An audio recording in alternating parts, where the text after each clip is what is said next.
sekarang kita bahas satu persatu ya, karena ini ilmu tersembunyi. Oke, Kita bahas yang elektronika dulu, kita fokus di komputer.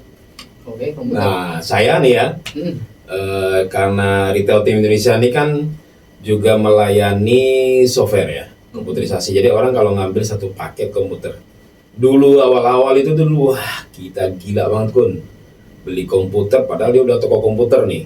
Setelah terpasang kok error, dia bilang baru, ternyata setelah kita ulik ternyata kok bahasanya apa, refurbish, apa bahasa second, macam-macam dulu. Nah gimana tuh Kun mengantisipasinya orang nih ya, saya konsumen awam pengen beli komputer sebaiknya gimana?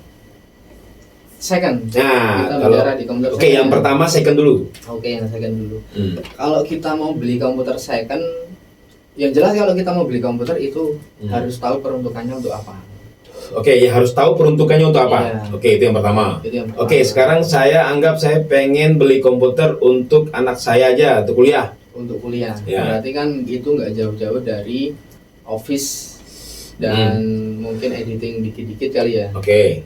Oke, kalau kita mau beli komputer second dengan keperluan seperti itu, yang paling utama jika itu hanya untuk office, berarti kita nggak harus terpaku di prosesor dan juga RAM. Oh, nggak harus terpaku dengan prosesor dan RAM. Iya. RAM berapa aja oke. RAM berapa? Kalau sekarang kan RAM 2 ada. Ada. RAM 2 aja oke. RAM 2 udah oke. Oke, prosesor? Prosesor mungkin kalau yang sekarang paling murah masih ada di Pentium, mungkin masih ada, tapi mungkin kebanyakan di pasar paling banyaknya itu di Core i3 generasi 2, generasi 4 lah. Oke, jadi kalau dia hanya untuk ngetik-ngetik ya kan, itu cukup itu ya. Itu RAM 2, prosesornya apa tadi? Core i3. Core i3. Core i3 atau? Generasi 2. Core i3 generasi 2. Iya. Oke, saya pengennya anak saya udah pintar desain. Pengen ada desain di sana, mungkin ada Canva, ada apalah, kemudian ada Adobe, apa macam lah itu, Corel macam-macam. Nah, itu gimana? Ini yang agak menarik. Nah. Kebanyakan orang itu mengira ketika beli komputer dengan embel-embel Core i3, Core i7, atau Core i9, itu belum tentu Core i3 itu lebih jelek daripada Core i9. Oh gitu, jadi belum tentu Core i3 lebih jelek daripada Core i9. Iya. Kenapa? Kita harus lihat di belakangnya itu generasi keberapa. Oke, generasi keberapa? Iya. Jadi semisal gini, ada Core i3 generasi 14. Oh ya? Generasi terbaru kan generasi 14. Oke, Core i3 generasi 14. Itu dengan Core i9 generasi 2, itu tetap bagus Core i3 generasi 14. Oke loh guys, banyak yang Itu tipu ya. Iya. Oh, jadi ada yang jual nih Core i9 nih. Nah. Ternyata dia generasi 1. Iya, betul. Padahal Core i3 generasi 9. Keren. Itu harus ditanyakan dulu ini generasi berapa. Itu yang utama. Kalau untuk editing kan yang paling utama memang dari segi prosesor. Oke. Begitu. Dari sisi prosesor. Oke. Nah, jadi ini berarti saya kebutuhan ini kemudian kebutuhan yang meningkat, tapi juga harus paham lagi Core i3 berapa generasi keberapa, Core i macam-macam generasi juga harus paham ya. Harus paham. Jadi tidak hanya beli ini Core i9 keren nih, yang terbaru nih, padahal generasi 1 lebih jelek daripada Core i3. Nah, terus gimana cara saya memastikan itu loh? Kan saya nggak tahu nih komputer nih gimana nih, saya Core i3 generasi 9 nih. Nah, gimana saya memastikan itu generasi 9? Berarti kan kebanyakan kita kalau beli second umumnya kalau di toko komputer jarang sih ya. Kebanyakan kan pasti kita cari di marketplace, Facebook. Nah, kalau itu bisa COD, maksudnya kita bisa pantau dulu itu barangnya, ya udah kita pantau. Karena itu PC kan otomatis ada satu perangkat sama monitor. Nah, kita cek di sana. Ceknya gimana? Itu posisi komputer menyala aja. Kita kalau ada akses internet, download aja CPU usage. CPU usage. Iya. Download itu aja, nanti semua spek muncul di sana. Tapi kalau tidak ada akses internet, ya udah kita ke command prompt, ketikkan Windows plus R, terus ketik DX diag. Wah, ini banyak rumus-rumus ya. Iya. Nanti rumus-rumus ini kalau sama ente orang bisa konsultasi. Bisa. Ya. Jadi konsultasi gratis ya, Bang? Gratis. Kapan aja boleh. Kapan aja boleh ya. Iya. Karena kan ini kita bisa orang awam loh, Bang. Iya. Betul. Orang awam ibu-ibu pengen beliin anaknya loh. Nah, beliin anaknya pengen nyari yang murah. Ya karena duitnya mungkin pas-pasan. Ya kan kalau orang kaya, orang berduit sih santai aja dia beli yang baru kan. Tapi kita belum pas beli yang baru nih. Beli yang second gitu kan. Berarti ini kan harus ada tutorialnya sebenarnya tuh ya Kun ya. Iya, boleh. Harus ada ngerti apa gitu ya Kun ya. Kalau enggak ketika mau cek tonton video ini aja. Bisa. Tonton video ini aja. Nanti ada video-video berikutnya ya. Oke. Berarti harus dicek dulu ya. Iya. Kita harus paham alat untuk pengecekannya. Jadi nggak sembarang juga nih ngecekannya dalam ya. Iya.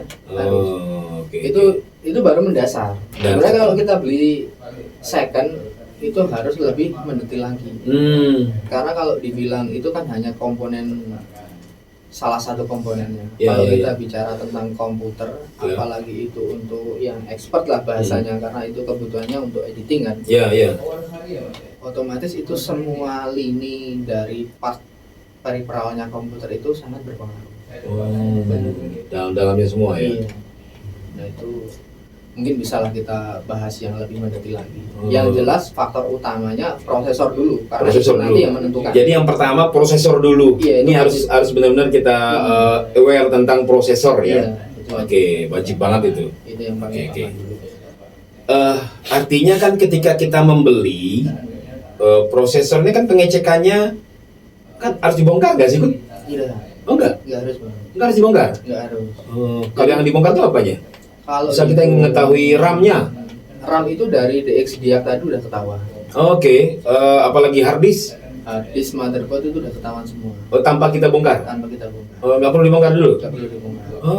Bongkar itu mungkin kita hanya cek di bagian power supply.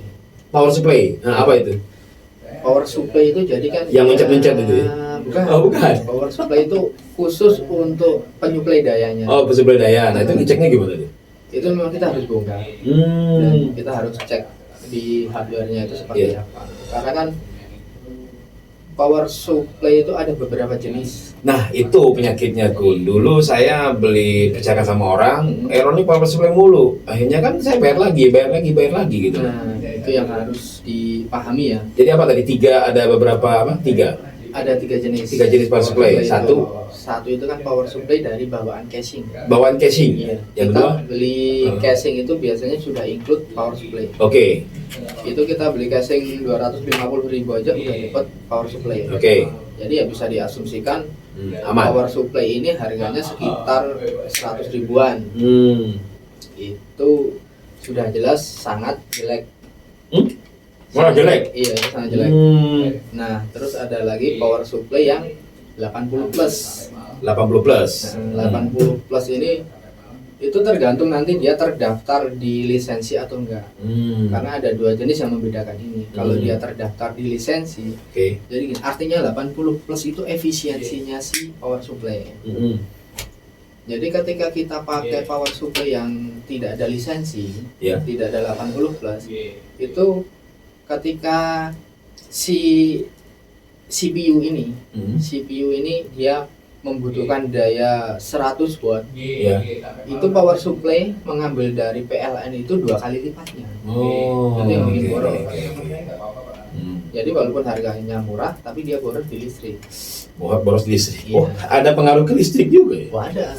Sangat berpengaruh itu. Jadi komputer pun mengaruh ke listrik ya? Sangat banyak. Dari penggunaannya ya? Iya, betul. Dari power supply aja udah ngaruh nih. Itu baru dari power supply. Iya, betul. Belum nanti dalam-dalamnya. Nah. Oke. Ya kayak yang ketiga, power supply yang ketiga. Nah, power supply yang sangat direkomendasikan itu yang sudah 80 plus dan itu terlisensi. Terlisensi? Iya. Oh, ya berarti ini kan harus dicek nih. Itu harus dicek. Berarti kalau seandainya orang beli ini ya, gimana cara dia ngecek ya Gun ya? Kalau kita beli di second, ya kan misalnya saya beli toko komputer A, kan saya nggak bisa ngecek ini. Nah, saya kan nggak ngerti. Terus gimana dong? Berarti harus ada toko pembanding dong. Berarti kira-kira begitu. Boleh juga ada toko pembanding. Tapi yang jelas kalau kita beli itu seharusnya kita sudah dapat minimum spesifikasi, sama kita bisa juga lihat di hardware-nya. Itu yang paling utama. Oke. Kalau tadi yang power supply tadi itu kan bagi saya tuh agak ada trikinya ya Kun. Iya. Kalau ini kita bicaranya orang awam loh Kun. Iya. Ini saya beli ya, udah saya cek semua tadi prosesornya udah oke, kemudian RAM-nya sudah oke. Nah, power supply-nya saya nggak paham. Kan harus dibongkar. Iya. Mas, ini power supply-nya dibongkar ya? Iya. Terus saya tahu 80 plus dan 80 plus ini gimana itu? Itu cukup dibuka aja di bagian casing CPU itu dibuka. Itu dari samping sudah kelihatan. Oh, ada angkanya? Ada. Oh, ada teks-teksnya. Ada labelnya juga. Biasanya dia udah ada hologram. Oh, kalau nggak ada hologram berarti nggak bisa. Berarti bukan nggak. Ada. Atau bisa juga orang tricky nggak di situ? Cheating nggak? Cheating enggak sih. Nggak. Karena kalau ini sudah di kelas editing itu otomatis kan butuh prosesor yang bagus. Ya. Nah, prosesor bagus ini tidak kuat dengan power supply yang abal-abal. Oke. Jadi pembelian komputer second kita harus tahu dulu prosesornya, RAM-nya. Nah, kemudian baru kita prosesor, RAM, kemudian tentang power supply. Itu yang harus kita pahami ya. Ini kalau kita beli second. Nah, dan kalau seandainya ini nggak dilakukan pasti kira-kira terjadinya penipuan gimana, Kun? Ya, sangat tinggi. Sangat tinggi. Saya juga, guys, saya ini juga bukan orang yang terlalu buta ya.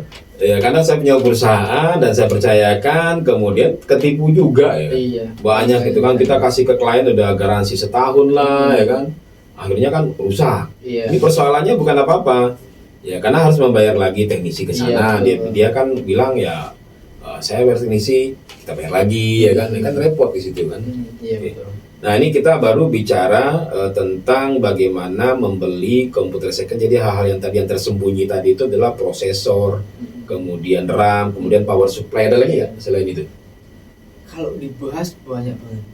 Apa lagi kira-kira? Itu bisa 2 jam lebih. Gitu.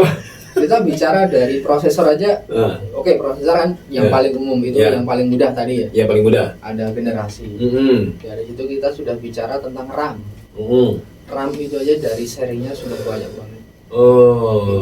Jadi nggak hanya sekedar 2 GB, 4 GB, 6 GB, 8 GB, tapi ada dari itu RAM-nya kit atau bukan. Kit itu jadi paketan. Kit atau bukan? Iya.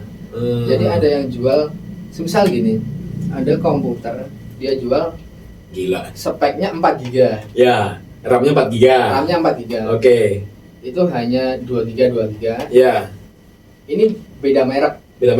Terus versus dengan yang satu kit. Satu kit ini sama merek dan emang itu satu kit. Ya. Gitu ya, sepasang gitulah. Oke. Ini pengaruhnya udah banyak. Gila. Gitu. Karena ada frekuensi yang. Jadi orang cara mainnya di situ kali gue. Iya. Wah, ini banyak kita yang nggak tahu nih pasti kan. Jadi dia bilang nih komputer murah. Iya. Komputer murah padahal di dalamnya hancur ya. Hancur semua. Wah, ini berarti orang ini kalian ini harus konsultasi sama bosku nih ya kan. Nanti kamu harus buka jaringan ini nih, Gun. Jaringan konsultasi online loh, Gun. Oke. Jadi kalau bisa guys kalau ada komen di sini silakan ya, boleh ya, nanti kita bahas ya. Dari komen-komen Anda masalahnya apa kita bahas, nanti kita balas. Oke. Yang jelas gini sih, Bang. Ketika kita mau beli itu komputer, jika itu harganya murah, jika kita nggak pengen ketipu dan kita orang awam, jangan dibeli. Karena harga murah itu sudah pasti tricky ya. Iya, betul. Ada persentase cheatingnya lebih tinggi ya. Sangat tinggi sekali itu. Kecuali kita dengan orang yang kenal dan juga. Oke, ini sebagai dulu aja kok. Bagi orang awam, kira-kira komputer second itu yang harganya rasional berapa, Gun? Harga yang rasional. Rasional dalam artian maksud saya ini layak gitu loh komputernya. Berapa? Mulai dari berapa? Range-nya? Range yang mungkin yang dari untuk yang standar aja. Iya. Seharusnya jika itu memang dengan layak, pokoknya layak dulu. Layak dan spesifikasinya itu original. Ya. Itu mungkin di atas 3 jutaan. Di atas 3 jutaan ya. Jadi kalau ada orang yang nawaran komputer 2,5 itu masih ada, kita harus hati-hati ya. Sangat ekstra hati-hati. Ekstra hati-hati ya. Jadi kalau ini bayar 2 juta aja bisa komputer, 2,5 bisa. Ini harus hati-hati ya. Itu kita bicara second loh. Ini bicara second ya. Sekarang aja banyak yang jual komputer baru. Itu harganya 2,5. Itu kan sudah sangat tidak logis. Komputer second aja kalau yang layak dan rasional itu 3 jutaan ke atas. Ini ada komputer baru dijual di bawah 3 juta. Bawah 3 juta. Ini kamu berani nggak mengatakan itu udah pasti nipu? sudah pasti itu menipu. Iya ya, sudah pasti. Karena banyak tadi komponen peripheral apa istilahnya periferalnya itu ya yang dimainkan di sana ya. Sangat dimainkan. Oh, gila. Itu capnya baru. Dia bilangnya baru. Makanya saya kalau jual komputer, ya saya nih kebetulan memang sama Qualcomm ini kalau kita collab ya. Iya, jadi kita jual komputer barunya kita jadi di atas 6,5, 7 juta. Jadi kita karena memang kita garansi ya. Kita garansi setahun ya. Setahun. Kalau yang second aja kita garansi setahun berani ya. Berani ya kita garansi second setahun nih. Tapi harga kita memang di atas 3 juta, 3,4 juta kan. Jadi kita dengan garansi itu. Oke, ini panjang Gun ya. Ini masih ada sesi berikutnya. Kita baru bahas yang second, belum kita bahas yang baru. Oke. Kita lanjut di part 2 masih tentang komputer. Oke.